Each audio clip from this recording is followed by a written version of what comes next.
देखिए, आरएसएस की पर्ची आ गई और पर्ची के आधार पर यहाँ फैसले होते हैं।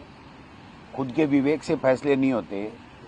जनसंख्या नियंत्रण के लिए इसे देश में कानून लाया गया, फैमिली प्लानिंग को अपनाया गया और भैरू सिंह जी जो भारतीय जनता पार्टी के और आरएसएस के कदावर नेता थे, उन्होंने ये कानून इस प्रदेश में लागू किया पंचायत राज और नगर निकाय के चुनाव में।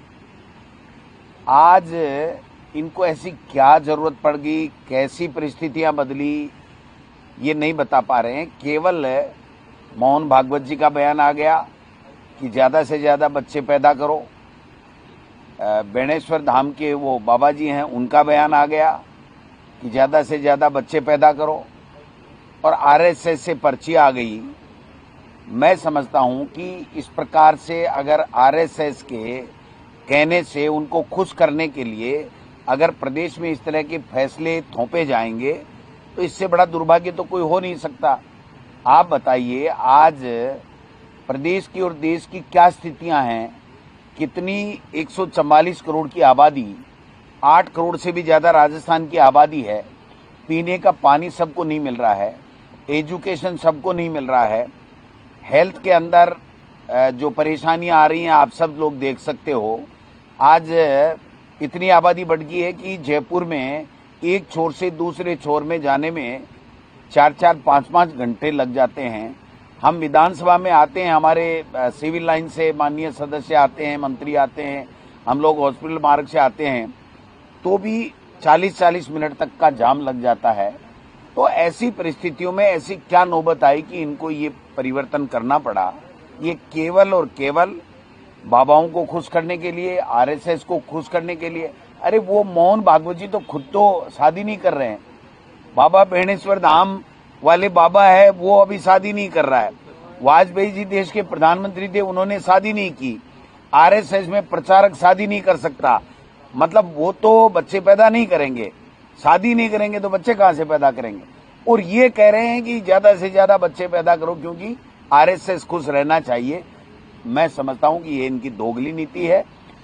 ये केवल और केवल देश और प्रदेश को जो है वो बदनाम करने का काम कर रहे हैं। इनकी कोई नीति नहीं है। इनकी नीति केवल एक ही है, आरएसएस को खुश रखो, धार्मिक ध्रुवीकरण करो और धार्मिक ध्रुवीकरण करके वोट की फसल काट करके सत्ता में एन के एन प्रकार काबिज। काय का नारा, कहां से नारा। इनको तो वोट चाहिए, सत्ता चाहिए। भाड़ में जाए इनके नारे, भाड़ में जाए इनके कानून। आप बताइए, 144 करोड़ के देश में आज एक बच्चे पे दुनिया आ रही है और ये लोग बात कह रहे हैं ज्यादा से ज्यादा बच्चे पैदा करो। और दूसरा वर्ग जो है मुस्लिम वर्ग, उसके लिए बार बार इनके बाबा और इनके आरएसएस के लोग कहते हैं कि ये ज्यादा बच्चा पैदा कैसे करते हैं, इनके ऊपर रोक लगनी चाहिए, इनके ऊपर ये कानून लगना चाहिए, वो डिस्टर्ब एरिया का कानून आना चाहिए। आबादी बढ़ा रहे हैं, ये कर रहे हैं, वो कर रहे हैं, संसाधनों पे ज्यादा कब्जा कर रहे हैं और आप दूसरी तरफ दूसरी राग अल्पा रहे हो, इस तरह के कानून लेकर के आ रहे हो। ये भैरू सिंह जी का अपमान है, उनकी नीति का अपमान है। केवल और केवल आरएसएस की पर्ची से ये फैसला हुआ है, ये मैं कह सकता हूँ। क्या कितनी बार बोलूं तो ऐसे आदमी के लिए क्या बोलूं, बताओ ना आप। मुझको तो शर्म आती है उसका नाम लेते हुए कि प्रदेश के जब स्कूलों में टीचर्स को या बच्चों के पास में जब हम बात करते हैं कि हमारे शिक्षा मंत्री तो चेहरे पे हाथ रख के हंसने लग जाते हैं कि हमारा दुर्भाग्य है कि ऐसा हमारा शिक्षा मंत्री है। कभी भैंस का दूध किसी को पिला देता है, खुद भी लेता है और फिर जो है वो जो हमारी बहनें टीचर्स हैं उनके लिए अब शब्द बोल जाता है। कभी शौर्य दिवस मनाता है, बाबरी मस्जिद जिस दिन ढाई गई उस दिन को शौर्य दिवस की बात कहता है। कभी कुत्ते गिरने की बात कहता है, कभी गवाला बढ़ने पे 10,000 रुपये जो है वेतन प्रतिमाह देने की बात कहता है, कभी कुछ कहता है। ये तो अथाह भंडार है। मतलब इससे बड़ा जो है वो मैं क्या इसके लिए क्या शब्द यूज करूं, मेरे पास शब्द कोश ही मेरा खत्म हो गया इनके लिए। साक्षर होने का क्या प्रमाण है बताइए। साक्षर तो पूरा देश है, साक्षरता अभियान ही खत्म हो गया। ये तो इनका नहीं, जब से कांग्रेस की सरकार थी और थी, सब कोई भी सरकार आई हो, साक्षर हो पूरा देश, तो साक्षर की क्या परिभाषा आप बताइए।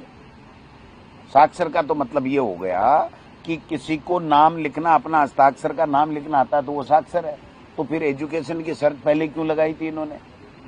पहले क्यों लगाई थी? हम तो उस वक्त भी कह रहे थे कि भाई सबको मौका मिलना चाहिए, लेकिन इन्होंने उस टाइम ये प्रेजेंट किया था इस तरीके से इसको कि भाई अब तो कम से कम चेक पे साइन होते हैं, सरपंचों के, प्रधानों के चेक पे साइन होते हैं, योजनाएं आती हैं, उनको इम्प्लीमेंट कैसे करेंगे, लोगों को कैसे जागरूक करेंगे। तो ये बात लेकर के इन्होंने उस वक्त अपने समय में ही ये कानून लागू किया था। आज वो नहीं कर रहे हैं। पर्ची नहीं आई होगी दिल्ली से, एक पर्ची आ गई, एक नहीं आई। मैं दूसरी बात कह रहा हूँ, ये पंचायत चुनाव क्यों नहीं करवा रहे हैं? ये नगर निकाय के चुनाव क्यों नहीं करवा रहे हैं?